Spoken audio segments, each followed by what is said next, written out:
Bien, Monsieur le vice-président de la région de Franche-Comté, Messieurs les représentants de la direction régionale de jeunesse et sport et de la cohésion sociale, Mesdames et Messieurs les représentants des clubs, et je l'espère aussi Mesdames, Mesdemoiselles, Messieurs les joueurs des clubs de Franche-Comté, et donc chers amis, bonsoir.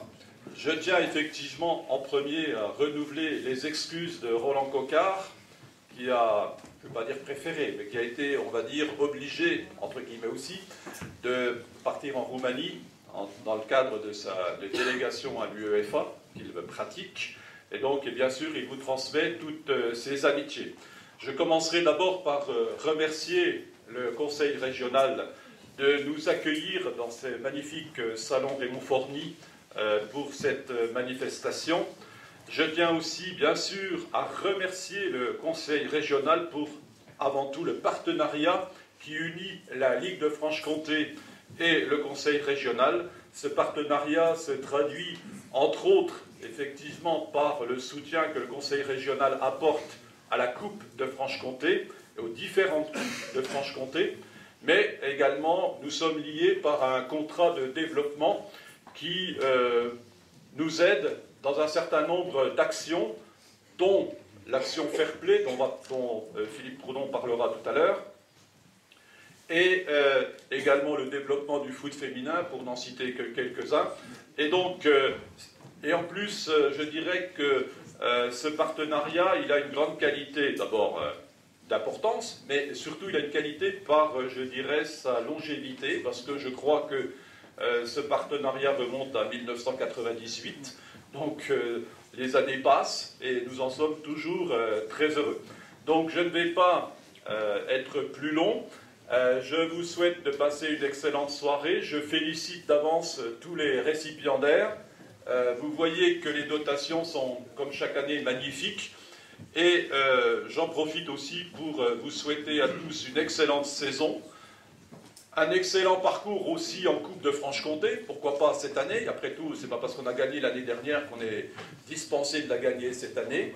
Et puis je terminerai peut-être mon discours par un aspect un peu chauvin de président du district d'Oussoudoudou. Je souhaite bonne chance à nos deux représentants au 8e tour de Coupe de France. Voilà, merci beaucoup.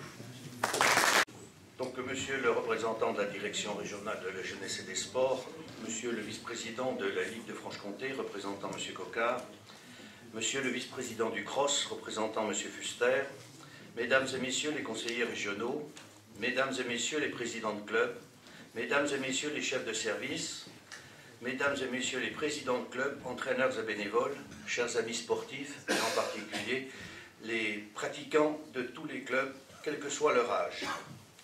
C'est un honneur pour moi de vous accueillir ce soir pour cette cérémonie traditionnelle qui permet à la région de Franche-Comté de récompenser les clubs qui se sont illustrés lors de la saison 2010-2011, tout d'abord dans la Coupe de Franche-Comté remportée par la SM Belfort, vainqueur de Roche-Novillard qui l'année précédente avait remporté la Coupe de Franche-Comté et qui, je suis certain, cette année mettra un point d'honneur à... Ils sont éliminés. Ah ouais. Décidément, je leur porte la poisse. Si je pensais à eux, je disais, il faut impérativement que je les cite quand même. Je suis vraiment désolé, surtout que j'avais vu qu'il y avait certains joueurs nouveaux qui étaient arrivés et qui venaient donc d'une région qui m'est chère. Donc, à cette victoire de l'année dernière de Belfort, à l'issue d'un match de très bon niveau. Les équipes féminines finalistes et les équipes masculines, à partir des quarts de finale, se verront remettre des équipements et du matériel pédagogique. Parallèlement, seront récompensés les lauréats des journées du fair play, les premiers de chacun des 9 groupes et les 8 clubs ayant réalisé un minimum de 5 matchs sans avertissement. Ces dotations de matériel sont une aide aux clubs, qui assurent l'entraînement, la formation et l'éducation sportive des jeunes.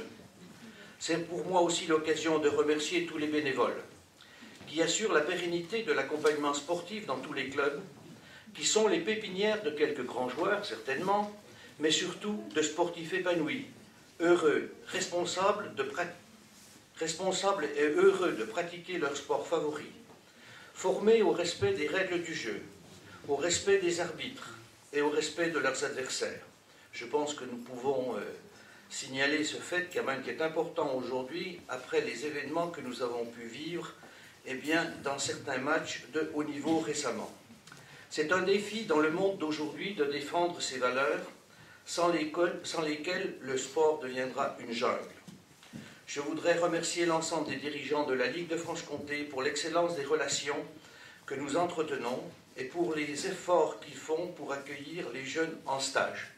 C'est pour cette raison que nous les accompagnons pour un certain nombre d'équipements. Je vous souhaite donc à tous de passer une bonne soirée. Je félicite tous les récipiendaires et je souhaite à tous les joueurs de terminer une très bonne saison. Nous avons eu la chance cette année d'avoir un temps exceptionnel en automne qui fait que les terrains sont dans très bon état et qu'il n'y a pas beaucoup, je crois, de matchs qui ont été remis. Et dans tous les cas, je vous souhaite une bonne fête de fin d'année et de trêve sportive et familiale. Merci de votre écoute. Du sujet avec ces remises de récompense fair play de la saison 2010-2011, c'est toujours une joie et je pense un moment très important, mais tel qu'on vient de le vivre aussi samedi pour ceux qui ont participé au Stade Bonal à Sochaux, avec aussi des remises de récompense avec un autre partenaire, mais je pense que ce sont des moments bien rafraîchissants, comme l'a dit M. Villermoz, dans des fois des parcours difficiles au niveau des saisons et au niveau du jeu, mais aussi de l'environnement qui risque peut-être dans les années à venir de ternir encore plus la pratique du sport que nous défendons tous ici ce soir. Donc on attache beaucoup d'importance, vous le savez, au niveau de la Ligue de Franche-Comté, au niveau bien sûr du Conseil régional qui est notre partenaire depuis, comme l'a dit M. Copy, de très longues années. Et je crois que la commission que j'essaye d'animer au niveau de la Ligue avec les membres de la commission, issus, je précise, de chaque district et dont le président de Ligue fait partie et tient absolument à assister à nos travaux, on essaye de toujours renforcer cet esprit fair play, mais aussi de récompenser toujours un peu plus, avec les moyens qui sont donnés par nos partenaires, bien sûr, mais de récompenser toujours un peu plus par ces encouragements au fair play, les clubs qui se tiennent bien, même si c'est très facile de dire que bien se tenir est normal, je pense que ça devient de plus en plus difficile maintenant, on le sait, sur nos terrains, et je pense que vous devez bien sûr tous être félicités pour vos actions au quotidien, hebdomadaires. Alors c'est vrai que les journées fair play sont un petit plus, l'encouragement au fair play que sont les remises de ballons, avec des chiffres qui sont peut-être significatifs, je ne sais pas, mais si on prend les chiffres au niveau des ballons, on est en diminution chaque année. Donc est-ce que le fair play est en péril? Je ne sais pas. Est-ce que... Bon, on ne va pas rentrer dans d'autres débats, mais on connaît toute la difficulté de jouer des matchs sans carton et je pense que c'est très très méritant à ceux qui parviennent à avoir une dotation. On va commencer par les journées du fair play. Donc ces 4 journées du fair play. Là aussi, la commission a un petit peu innové, je veux dire, depuis 3 saisons, avec 4 journées dont une seule est médiatisée, c'est-à-dire une seule est annoncée officiellement, et 3 autres ne le sont pas. Bon, il n'y a pas de scoop non plus, hein, c'est pas une histoire de trahir ou de vraiment respecter le secret, mais c'est histoire de ne pas les annoncer et puis de s'assurer que on joue correctement sur nos terrains et qu'on n'a pas peur en disant tenez-vous bien, c'est le fair play, on va gagner un ballon. On espère que les clubs n'en sont pas arrivés là, bien sûr, mais que bien se tenir, comme je disais, c'est une opération hebdomadaire sur nos terrains. Donc récompensé au niveau du fair play, on l'a dit, 9 clubs, 90 ballons, 10 ballons donnés à chaque club lauréat. Donc la commission a choisi de distinguer donc, à partir des U17 honneurs, les U19 honneurs, les 4 poules de Ligue régionale 3, les 2 poules de régionale 2 et la division d'honneur, donc 9 x 10.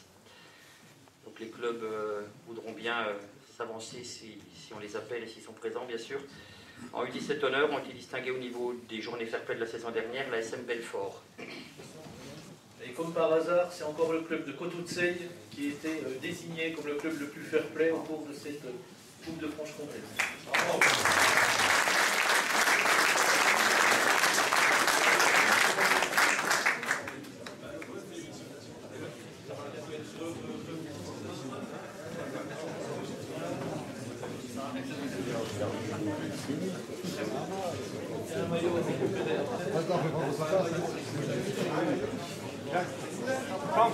Tranquille.